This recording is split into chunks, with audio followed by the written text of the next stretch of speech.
शरीर में नहीं, दिमाग में। दिमाग में जो खुजली मस्ती है वो क्या मस्ती है, इसको हम तृष्णा कहते हैं। तृष्णा जो कहते हैं, वासना शरीर की कहलाती है और तृष्णा हमारे दिमाग की कहलाती है। तृष्णा उन चीज़ों को जिनको हम पकड़ नहीं सकते और जो हमारी नहीं बन सकती, लेकिन हमारा हमारा अहम कितनी चीज़ों को अपने दायरे में जकड़ता और पकड़ता हुआ चला जाता है। ये हमारा है घर, ये हमारी ज़मीन है। अच्छा, आपकी ज़मीन है तो आप उठा करके रखिए जेब में अपनी में, नहीं साहब जेब में तो हम ज़मीन को नहीं रखेंगे, तो फिर आप क्या करेंगे, तो मेरी ज़मीन है, तो फिर मेरी ज़मीन है तो ये आपने बनाई थी, ये हमने तो नहीं बनाई। किसने बनाई थी? हमारे पिताजी ने। नहीं साहब, पिताजी ने नहीं बनाई थी, ये तो करोड़ों वर्ष पूर्व ब्रह्मा जी ने बनाई थी, जब समुद्र में से काई फैली हुई थी और काई को समेट करके उन्होंने एक परत बनाई थी और तब ज़मीन बनाई थी। इसको बने हुए तो करोड़ों अरबों वर्ष हो गए।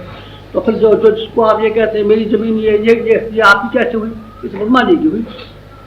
हाँ साहब, ब्रह्मा जी की तो हुई, पर ये तो लाखों आदमी आपकी तरीके से, करोड़ों आदमी आपकी तरीके से ये कहते हुए फना हो गए, फिदा हो गए कि ये मेरी ज़मीन है, मेरी ज़मीन है। तो आपकी मेरी ज़मीन है? नहीं, मेरी ज़मीन नहीं, आप है, हो नहीं सकती। किसी तरीके से आपसे नहीं हो सकती। ये मकान आपका नहीं, आपका नहीं हो सकता। ये तो तहस नहस होने वाला है।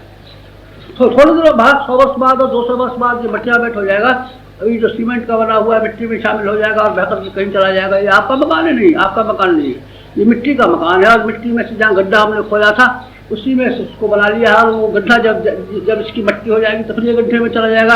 ये तो यहीं का यहीं घूमता रहेगा। फिर आपका मैं कैसे हो गया, मेरा कैसे हो गया? मेरा नहीं हो सकती कोई चीज़ हमारी, किसी तरह हमारी नहीं हो सकती।